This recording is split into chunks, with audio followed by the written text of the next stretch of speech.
Pemirsa QTV dan Intellectual Business Community, kita jumpa lagi dalam acara CEO Reference. Kali ini kita akan membahas tentang World Financial Chaos dan apa impact-nya terhadap bisnis kita. Kita tahu bahwa semua orang tahu di dalam bisnis bahwa belakangan ini terjadi masalah di dalam dunia keuangan yang berasal dari Amerika, berasal dari masalah di subprime mortgage crisis yang merembet ke stock market dan merembet ke seluruh sektor keuangan di seluruh dunia. Dan jangan lupa bahwa keuangan merupakan darah buat bisnis, sehingga automatically masalah keuangan yang merambah di seluruh dunia ini pasti akan berimpact kepada real sektor bisnis. Hari ini kita akan membahas tentang apa sih yang terjadi dan kenapa itu bisa berimpact kepada real sektor bisnis dan apa impactnya terutama untuk Indonesia, ya. Apakah di masa depan kita ini sedemikian suramnya, ataukah memang ada masalah, apa masalahnya dan bisa kita atasi, atau sebenarnya tidak ada masalah di depan. Kita punya dua narasumber di sini, satu adalah Pak Irwan Habsyah sebagai CEO dari ING Bank. Beliau di sini saya tugaskan bertindak seakan-akan seperti gubernur BI, gitu. Apa yang harus dilakukan dan apa advice-nya. Dan di sini juga ada Michael Chua. Michael Chua adalah CEO dari Schroder Investment di Indonesia.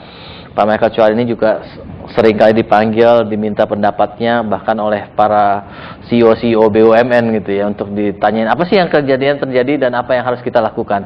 Dan Michael Chua di sini kita anggap aja mewakili Menteri Keuangan gitu untuk kita diskusi di sini supaya kita bisa belajar dan kita bisa tahu pandangan-pandangan apa yang kita harus pikirkan. Dan kita juga jangan lupa punya di sini banyak audiens dari Intellectual Business Community yang pemain bisnis di dunia nyata, ya, bukan hanya pemain di sektor keuangan, tetapi the real sektor business, dan juga mereka level CEO. Jadi mereka juga saya kira kita perlu dengarkan apa pendapat-pendapatnya. Oke, kita mulai diskusi kita, business leaders dan intellectual business community. Mungkin kita set up the problemnya dulu ya, apa yang terjadi di belakangan ini ya, supaya kita definisikan dulu problemnya. Pak Irwan, what is really happening in this world? Oke, terima kasih Pak Dr. Bayu untuk kesempatan yang diberikan kepada saya.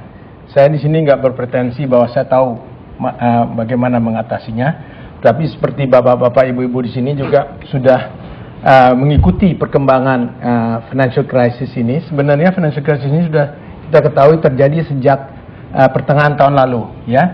Jadi pertanyaan kita, kenapa itu terjadi? Siapa yang bertanggung jawab? Bagaimana mengatasi? Dan apa yang? Bukannya kan malah sudah tahun 2007 sudah ada masalah waktu itu. Iya, 2007 ya, pertengahan 2000, maksudnya pertengahan tahun lalu. Tahun lalu, ya, oke. Tahun 2007, di mana pada pertama kali yang kita jarang dengar, tiba-tiba timbul ada yang katanya subprime, kan? Orang nggak tahu pikir apa ini prime beefsteak atau apa tapi subprime, sehingga atau sirloin gitu. Atau sirloin prime, betul. Tiba-tiba ada word itu kata subprime yang sekarang semua udah tahu apa itu subprime, ya. Jadi rupanya bank-bank di Amerika itu memberikan pinjaman perumahan kepada orang yang sebenarnya tidak layak untuk meminjam. Ya, dan ini kenapa diberikan pinjaman? Karena satu policy pemerintah Amerika. Di sini saya sedikit playing devil advocate. I'm a more Democrat daripada Republican. Ya, jadi kayak Obama bilang, we don't want to have another 4 years of Republican in going forward ini kan. Jadi bahwa pada tahun 2001 terjadi IT crisis di Amerika, di mana you have this book, Greenspan, yang akhirnya mereduce Fed rate down to almost 1%, if not 1% at a time. Bunga jadi murah, bank di-encourage untuk lending kepada konsumen, dan akhirnya dia kasih pinjam juga kepada halayak yang tidak sebenarnya layak untuk meminjam. Nah, in the meantime, ekonomi Amerika berkembang, inflasi naik, interest rate juga dinaikkan. Waktu dinaikkan ini, kenalah mereka itu tidak bisa bayar.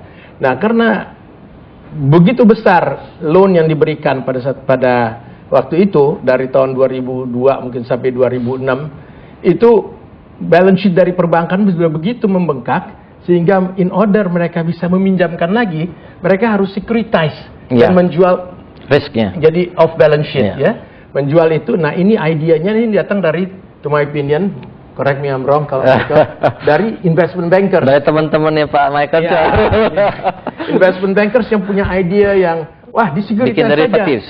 Dibikin derivatif. Dan dari perkembangan derivatif juga sudah sejak tahun 70-an, 80-an sampailah terbentuk yang disebut pada waktu itu CDO ya, Collateralized Debt Obligation. Dan itu ternyata investornya itu bukan di Amerika saja, di Eropa, mungkin di Asia juga.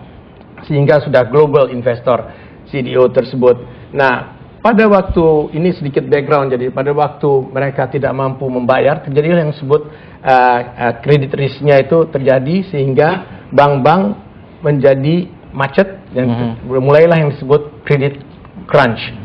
Credit crunch ini adalah bahwa antar bank timbul ketidakpercayaan bahwa karena bank terlalu banyak memberikan loan kepada mortgages itu yang subprime itu, timbul ketidakpercayaannya sehingga mereka meng-cut yang disebut bank limitnya, counterparty limitnya kepada bank lain, sehingga dari credit crunch itu akibatnya adalah liquidity crisis. Bank kurang menerima liquidity. Nah, karena kelamaan liquidity crisis itu tidak ada, akibatnya lagi menjadi solvency crisis. Jadi modalnya kemakan. Nah, disinilah sebenarnya waktu kejadian pertama kali di Amerika itu mestinya pemerintah Amerika atau namanya monetary regulator di Amerika mestinya bisa mengantisipasi ya, Hank Paulson mestinya atau Bernanke mesti mengantisipasi bahwa situasinya itu akan terus mengembang menjadi suatu proses yang akibatnya sejak bulan lalu dengan ditutupnya Lehman.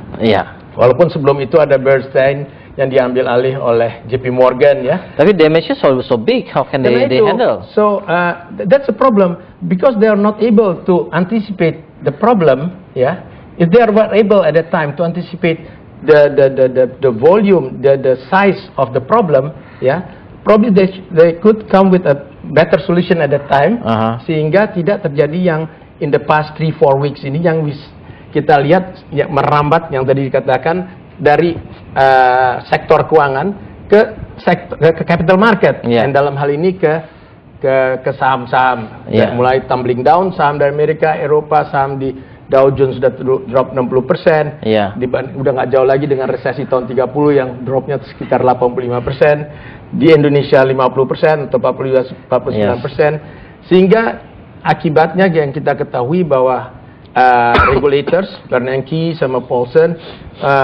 akibat dari Lehman, habis itu akibat dari Freddie Mac dan Fannie Mae, mereka harus mengambil suatu tindakan yang tidak populer di Amerika, yang from market economy, laissez-faire, they going into a Keynesian type of approach. Jadi ada balancing the role of government become bigger dengan membail out those banks ya. Nah ini yang ini saya lihat satu perubahan yang drastis di financial sector, dan akan ada perubahan yang lebih besar lagi di kemudian. Mungkin cukup segitu dulu. Nanti mungkin kita paparkan lagi yang para intellectual business community dan para business leaders. Kalau kita lihat, menurut saya lebih dalam lagi, root of the cause-nya ini adalah konsumerisme dari masyarakat Amerika ya, yang mereka consume more than what they produce. Jadi mereka, gimana caranya mereka kok bisa consume more than they produce? Utang. Ya, jadi dengan utang itu mereka enjoy now, pay later katanya. Ya, jangan lupa di Indonesia sekarang belakangan ini juga banyak credit card companies and banking yang nawarin kredit, enjoy now, pay later. Bahkan holiday aja disuruh kredit gitu ya. You go holiday now, nanti bayarnya belakangan menyicil. Can you imagine ini yang happen di Amerika yang bertahun-tahun? Saya punya figurnya bagaimana utang Amerika. Ya, di sini kita lihat utang Amerika dari tahun 57 sampai tahun 2007. Kita lihat increase-nya. Ya, lebih dari 76 kali. Ini saya ambil dari salah satu website yang mentotalkan total debt dari Amerika, bukan hanya government debt tapi juga debt dari banking, dari consumer dan segala macam. 57 kali meningkat. Dan kalau kita lihat dibandingkan national income-nya, ya, coba kita lihat bandingkan national income-nya, ya. Ini national income sekian, debt-nya sekian. Bayangkan, Di mana Amerika bisa ngutangnya? Ngutang ke negara lain. Ke Asia. Ya, ke negara lain. Nah, dan kita lihat di sini bahwa American household debt juga meningkat tinggi sekali, dan juga yang di sini ada domestic financial sector debt yang meningkatnya juga sangat cepat.